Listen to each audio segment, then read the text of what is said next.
His first emotion after it happened was naturally gratitude, and he'd expressed that feeling to Casey.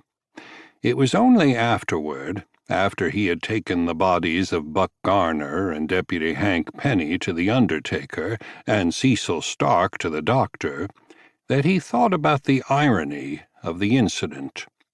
Marshal John Timmons had placed Colton on full-time duty to bring a pair of bank robbers to justice.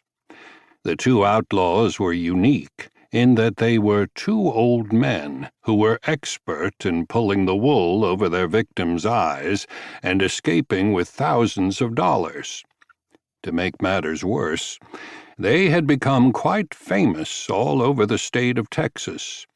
They were especially popular for their ability to vanish completely after a holdup.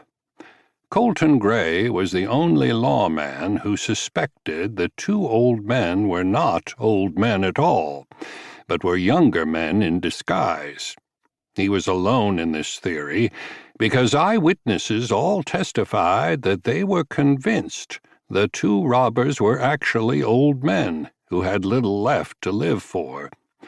Consequently, they were not reluctant to take chances.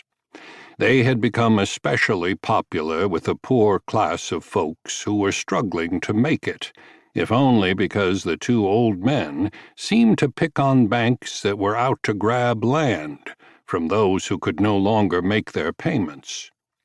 To complicate Colton's dilemma, through a series of unlikely happenings, he had become quite friendly with Casey Tubbs and Eli Doolin, men he suspected to be these two outlaws. He had even stayed overnight at the D&T ranch on occasion. In the beginning of the old men hold-ups, it seemed that Eli and Casey were in the same town either the day before or the day after the old men struck. To Colton, that was just too much coincidence to accept.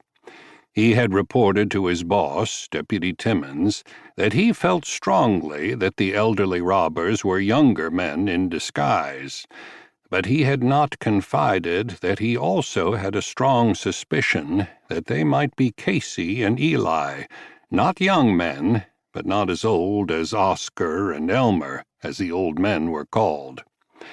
Adding to his suspicions was the apparent wealth of the two partners and their reputation for helping out the not-so-successful ranches. How could that apparent wealth possibly come from the yearly cattle drive? All these questions had been contributing to Colton's confusion about the two characters for some time.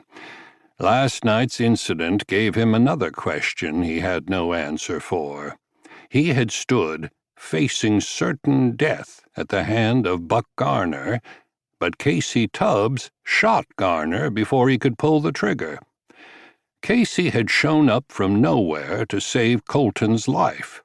He had no business there at all, and had he not shot Buck Garner, Colton would be dead. The only man who suspected Casey and Eli were the two old outlaws would be dead. Was he wrong in his suspicion of the two? There was too much evidence to make him believe that he was mistaken. What were Eli and Casey doing in Waco yesterday anyway? After his meeting with John Timmons, he decided to check by the McClellan House Hotel to see if they had checked out. He couldn't help wondering if there might be a bank robbery in town today. "Is your breakfast all right, honey?" Martha Givens asked when she filled his coffee cup again. "You look like you're doing some serious thinking." "Oh, yes, ma'am, Miss Givens. It's just fine, as usual," Colton answered. "I guess my mind is far away somewhere. I need to get finished and get to work." He downed the last of his coffee and got up from the table, leaving the money for his breakfast on the table. "Morning, Colton." Ron Wild, Timmons's clerk, greeted him when he walked into the marshal's office.